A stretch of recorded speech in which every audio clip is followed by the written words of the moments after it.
welcome Marc, Jobst, director, Hello. neighbour. So I was going to kick it off by starting with One Piece, but in a slightly unusual way, because we were talking about the fact that I'm sure everyone's aware that the pirate flag from anime, the pirate flag has become a kind of a big symbol in many protest movements, especially in the sort of far east, Nepal, Indonesia, and so on. So, yeah, I was wondering maybe you could start by talking a little bit about what you think this moment represents, and then what One Piece means to you, and then we can go on to some questions. Do you all know One Piece? Have you all seen either the manga or the anime or the live action? No? And by the way, who doesn't know about it? anyone not know? Right. Romance Dawn, there you have it. Good on you. Just so you know, that's with my social media officers. Oh, we might see them out with phones, but it's allowed. Okay. Everyone else gets tasered and taken. So, yes, sorry. Yeah, so I didn't know anything about One Piece when they asked me if I was interested in directing it. I directed quite a few Marvel shows, and then The Witcher, reshooting the pilot, and then the finale. And those are very big world-building shows. So they said, would I be interested in coming to direct One Piece? I didn't know about it. I read it and I thought, you know what, it's just like another big world-building fantasy show, and I didn't particularly want to do another one of those. I was looking to do something different, so I said no. And they came back and said, well, could we just have a conversation about it? So I was in Los Angeles anyway, and I said, okay, well, let me get my head back into it. And I read it again. And I looked at it and I thought, well, there's only one way of me wanting to do this show, and that's if I can really find why. Because it's a very successful manga, it's a very successful anime. So why would you do a live action? I mean, I know why, because they want to make shed loads of money out of it, But that's not going to get me up 7 days a week for 18 hours a day, working, shooting in South Africa, away from the family and all the rest of it. I've got to know more about what's the story we're telling. Why are we spending $200 million telling the story? So when I read it, I kind of decided that when I went into Netflix, into the studio to make the pitch, that I really wanted to pitch what I believed in. And if they wanted to go with that, at least then I would be honest and truthful about what it was that I was doing. And if they didn't want to go with that, that's absolutely fine. I'm probably the wrong guy for the job. And so it seemed to me that the reason that I wanted to do it is because this anime has existed for 21 years, 22 years, 27 years. Yeah. So it's been going for 27 years. And the principle of it, for those who don't know about One Piece, is that Gold Roger, who was king of the pirates, is about to be executed, and he's hidden all the treasure in one piece. All the treasure of the world is hidden in one piece. And on the execution platform, he says to everybody, if you want to go and get the treasure, you go and find it. It's all in one piece. And it sets off the big journey of the pirates to go and get the treasure. But in 27 years, they've never found the treasure. So to me, that's because the treasure's not out there. The treasure's in here. And so the story becomes really about finding the treasure inside yourself. Even though the mission is to get the treasure in one piece, the story is really about finding the treasure inside yourself. And then Luffy gathering a crew of people who would support him in finding his own treasure, and who he in turn would support to find their treasure. We're better off together than we are apart. We're a found family. And each of them in their own ways are kind of orphans in a sense. They've had terrible backstories. And that was something that I felt was a story that was worth telling. We all are on a journey to try and believe in ourselves, to trust that we have some treasure inside ourselves, and that we need people around us to help us become who we are and to become more of who we are in life. And that's what I pitched to Netflix, and that's what I pitched to the studio. Thinking, oh my God, this guy's kind of way out. And there was this silence around the table, and they said, yeah, great. That's what we should do. So I was amazed, and so they brought me on board, and so we started the process of kind of realizing the scripts into live action. And of course, the other side to it is that it's a kind of poison chalice. Anime and manga had never been adapted successfully into live action. There'd been Ghost in the Shield, there'd been various different attempts at it, but they never worked. And so me thinking, well, here I am picking up this kind of iconic manga stroke anime and trying to turn it into live action when it had never worked beforehand was like, why would you do that? What's the reasoning? And I think the question then was, how do you approach turning 2 dimensions into live action? And this is one of the things I learned when I was doing Daredevil and Luke Cage and The Punisher for Netflix and for Marvel, is that you can't take a 2-dimensional comic book drawing and story and just put that into live action. It doesn't work. You have to dimensionalize it. You have to add the 3rd dimension, the 3rd dimension being a human being. If you put a warm-blooded actor to play a 2-dimensional character, it's just not going to work. It's going to be silly. But if you put a warm-blooded actor and put them into a character which you're dimensionalizing, and what is that 3rd dimension? That 3rd dimension is emotion. Then it can work. And if you're going to do that, it means that you have to have real relationships. So you have to make Luffy and Sanji and Zoro and Nami and all the rest of them. You have to make them into real people. In other words, you've got to ground the comic book and not try and do something which is like the drawings, but make it into live action.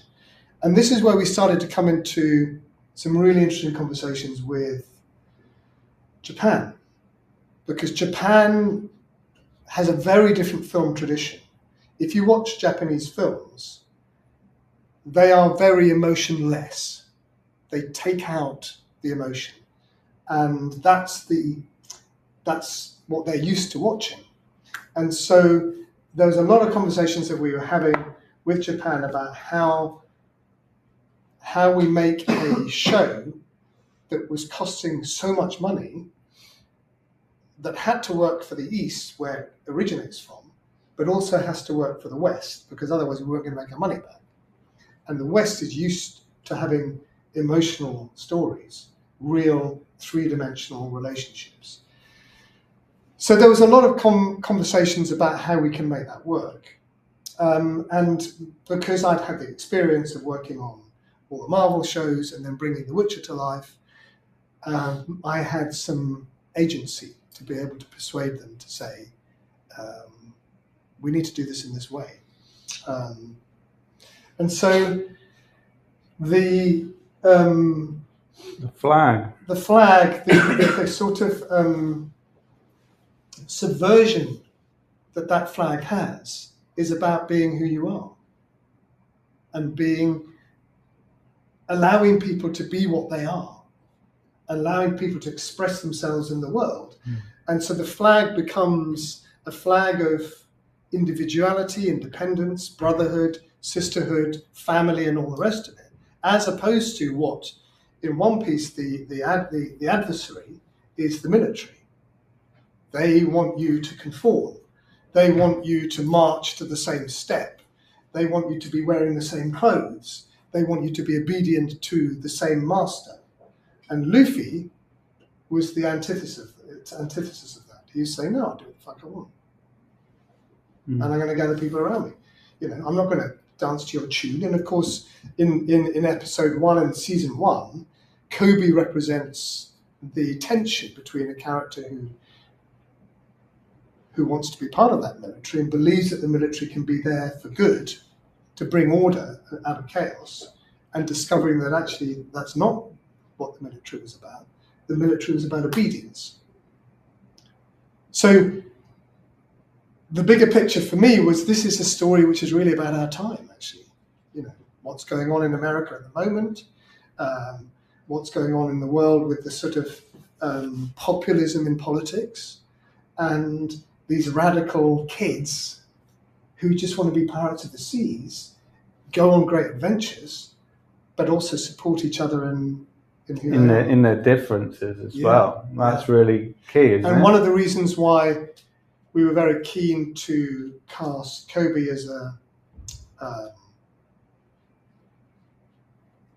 don't know what the term is now, transgender actor, was for that very reason.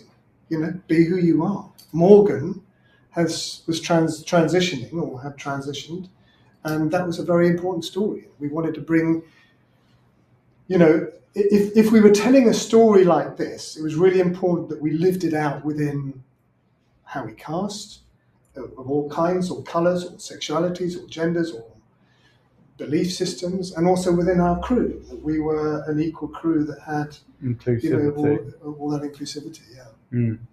Great. Well, over to you. Remember, Marc's got quite a varied, long career of Marvel, Punisher, Daredevil, Luke Cage, but also dramas on BBC, period dramas. Yeah. Yes, we have a question. Ever since I was a kid, I've always had like comics and graphic novels. They've been very important to me, and I thought Daredevil was just brilliant. So I'm just wondering, you know, when you take a character that's got decades, almost a century of thousands of stories, Daredevil's got a really great track record in terms of fantastic stories. So how did you sort of pick and choose what you wanted to take from those stories, and what did you want to bring into the character that was new? Good question. Yeah, great question. So, I didn't have very much in the origination of the stories. I come in as a director, and in the American systems you have a showrunner. The showrunner is a guy who basically looks at all these endless, you know, wonderful material to say, how do we shape this down into something that can, you know, can be shot and that can be transmitted in a series. I think we had 13 in each episode, in each season, 13 episodes, so that's 13 hours of drama.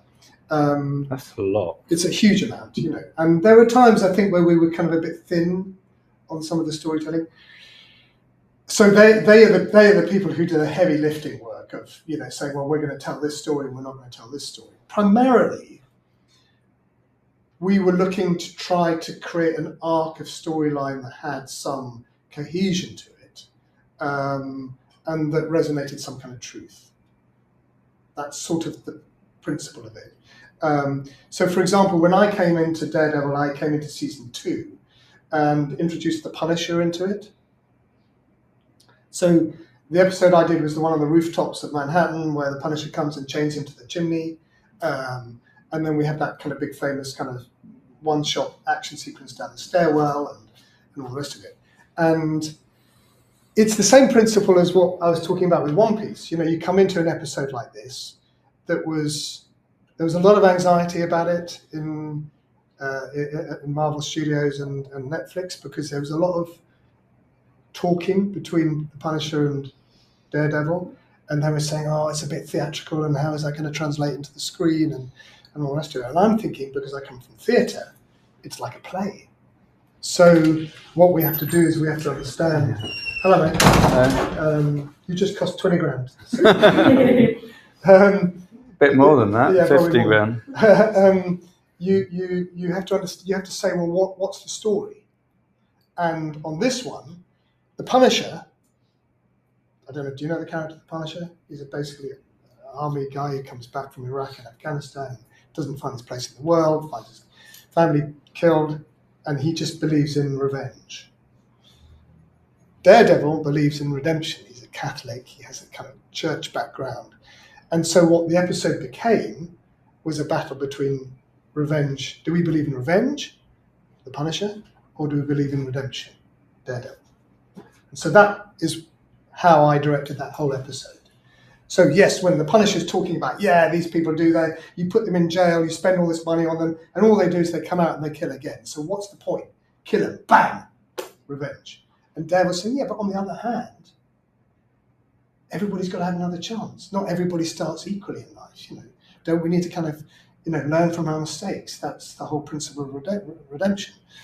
So my job was every time one of them is speaking for the audience to say, yeah, I believe in redemption. And then as soon as Punisher starts talking, yeah, fuck it, kill him. Yeah, you know. So you've got to switch that emotion all the time. And in order to be able to do that, you have to create characters that the audience can relate to. So when you say, how do you do that? It's about grounding it in truth. So Charlie Cox, who plays Daredevil, and John Bernthal, who plays the Punisher, we were up on the rooftops. And I think it was about a 14-page dialogue scene. Normally, that's a huge amount. And so normally on those kind of big scenes, you'd be looking to shoot maybe 5 pages a day. But we started to get into it, and within those 15 pages, there's a huge arc of emotion. And we were getting to the end of the first day's pages, and Charlie was saying, I don't know how I'm going to pick up the same emotion tomorrow. Is there any way that, you know, we can try and do tomorrow's shoot today? So I'm looking to John and saying, do you know it? And he was saying, yeah, I know, because they're pros, you know. So we got through the rehearsal for the next day's scenes, and we were now at a peak, and John's saying, I can't reach this peak tomorrow, pick it up tomorrow, there's no way. So I said, well, I don't know if we can shoot 14 pages in a day, a night, because we were shooting from 5 o'clock in the afternoon to 5 o'clock in the morning, in the middle of the summer, so it's super hot. And I said to Charlie and John, well, what do you think? Do you think we can get through this? And they said, yeah. So I then go to the producers and the executive producers and the crew and the camera team and the operators and the rest of them and say, look, guys, what do you think? And they all say, yes, give it a go. You know, if you can find the truth by being able to do that all in one go. So that was then down to me to kind of simplify all the shots so that we weren't covering the shit out of it. You know, we were just literally being very careful about the shots that we chose. So we knew that we could capture the scene. Very careful about the movement. There was quite a lot of movement in it already. You know, he comes out, he climbs up onto this big poster thing that was, I don't know, 100 feet by 60 feet or whatever it was, and he climbs up the steps, and so how are we going to get the camera up there and all this sort of stuff. But I had to be very lean in how we shot it, and we took a big deep breath and we said, okay, let's go for it. And here we go. And we did it. Yeah. And I think one of the things, I'll take another question, but I think as you come into your graduate practical project, there's 2 things in terms of what Mark said so far. First is the importance of caring about the characters. Yeah. Even if you sort of hate them, that's fine, but you've got to engage with them, right? And I think a lot of student films don't give enough time to thinking about what we as the audience are investing in. So that's one thing.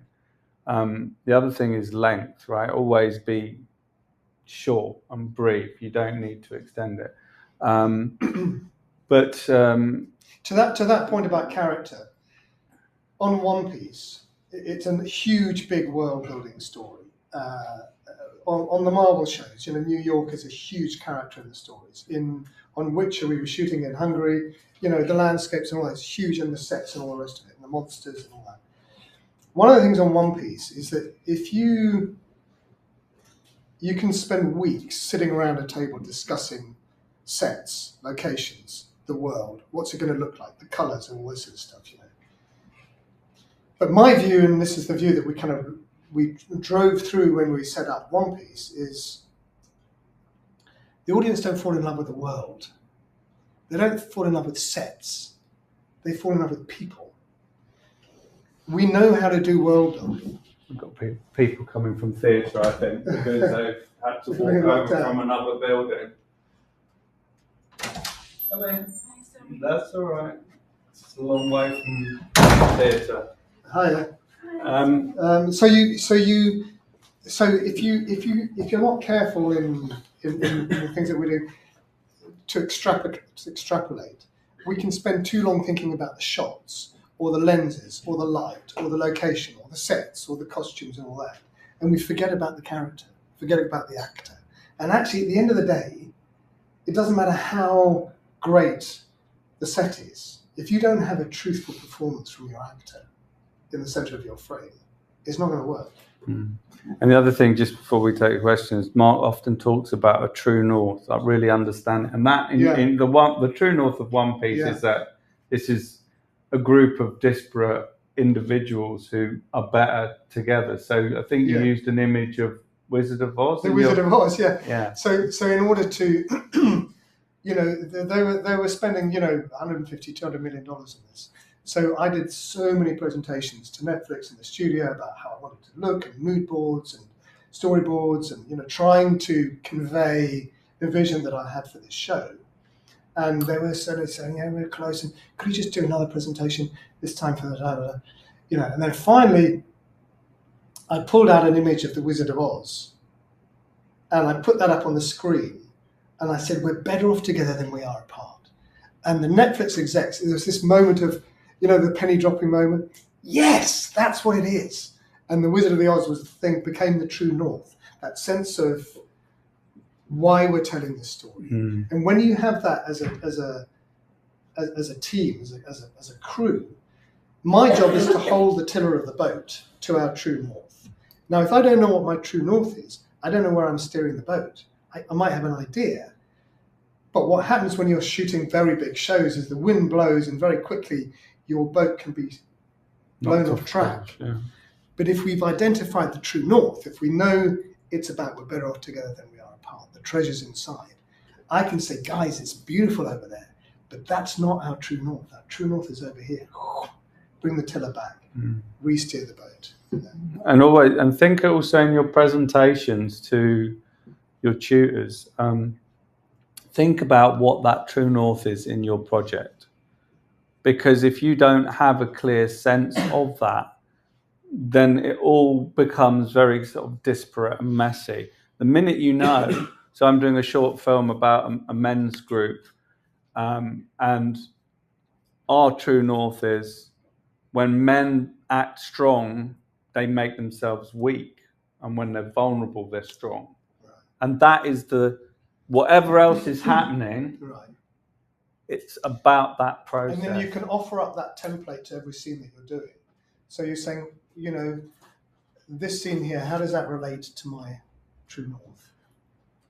And it's really easy to get seduced by a scene for the sake of the scene. And you think, I'm going to do beautiful things like that. But if it somehow doesn't take us closer to the true north, it's not going to make the cut. And you're wasting your time. So in your scenes, that every scene needs to make the group stronger. Yeah. By being a group. Yeah, and you're not always slave to the story of we're better together than we are apart. But each scene needs to inform. You don't have a scene for its own sake. You have a scene because it propels the story, and you have to offer up your template against that every time to say, how is this propelling the story towards my true north? Okay, questions? So, Brett? And I'll come to you, and I'll come to you, okay? When you're coming into a show, and obviously you say you've got a showrunner, when you're directing, do you think about what all the other episodes directors are doing, or do you just do it in sort of your own way? Like, do you try and keep consistent sort of, do you have to communicate with each other to keep consistent sort of way it's shot, or is it kind of up to the director of each episode? No, I think it's a really important question there. I think if you're coming into a show and you're not leading the show, you must look at what else has been done. And you need to stay within the style of that. So I describe it as the same, you walk into a sand pit, and that is your sand pit. But how you play with the tools within the sand pit is up to you. But you can't walk into a different sand pit. Yeah. I was just going to ask, how your experience in theatre has influenced, how you interact with actors. To what extent do you accept what they believe a scene should be like versus what you believe a scene should be like? Such a good question. It influences me in every single thing I do. And if you ever have the opportunity, any of you, to do any theatre, I would do it, because it's so fundamental to what we do as directors. And the reason is because it's all about the actor. Everything's about the actor.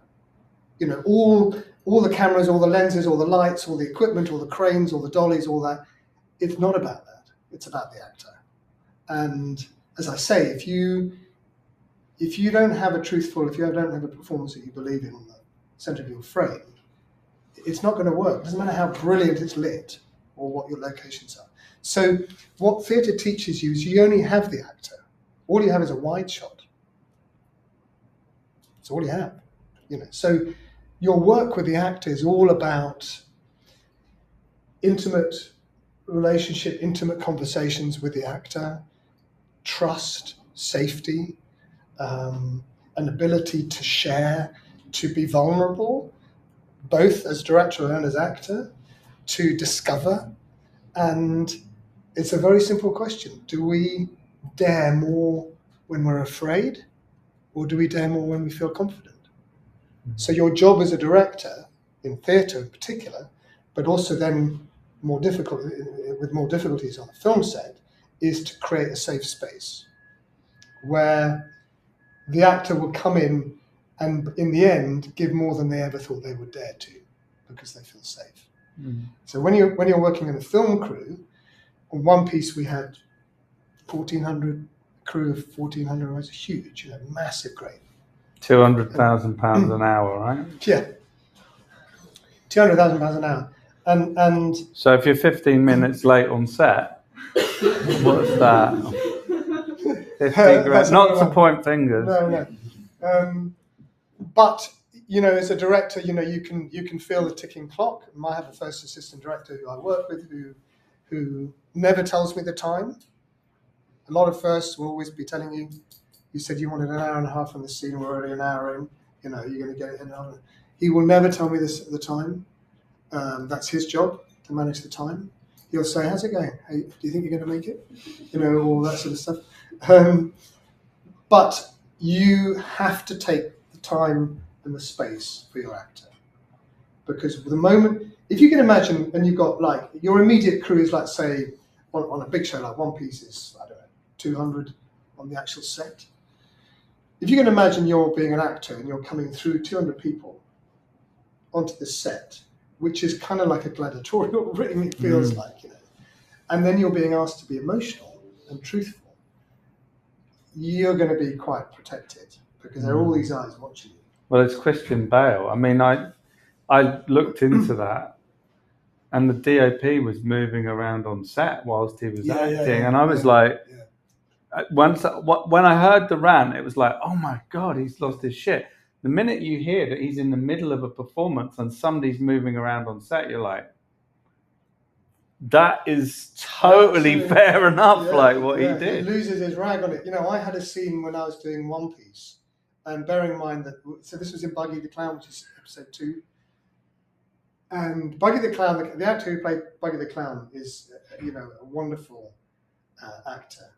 And when he came in and did his audition, he did this amazing audition, and he just kind of, leapt out of the screen. It was like, yes. And in order to land that character, we had a set, which, by the way, was enormous. It would have probably had about 1,000 people in it if we were to fill it. We had maybe 400 extras, and that was just one corner of it, But he has to fill that space with his character. And to the theatre of it all, I gave Jeff Ward, who was playing Buggy the Clown, it's his very first scene, and there was a lot of conversation with Jeff, because Jeff's character, Buggy the Clown, had gone through some iterations, and originally, the original script had a very complex Buggy the Clown, which is very exciting. And he wanted to play that. You know, yes, he was a big, ballsy, dangerous clown with a smile like this, but actually he was vulnerable. It came out of damage. By the time we got to the set to start shooting, a lot of that had been ripped out. And Jeff arrived in Cape Town and said, this isn't what I agreed to play. You know, what's going on? So we had some conversations, but by the time we were about to shoot, Netflix had gone through it, the studio had gone through it, Japan had gone through it, Shueisha had gone through it, Oda had gone through it all. We couldn't change it.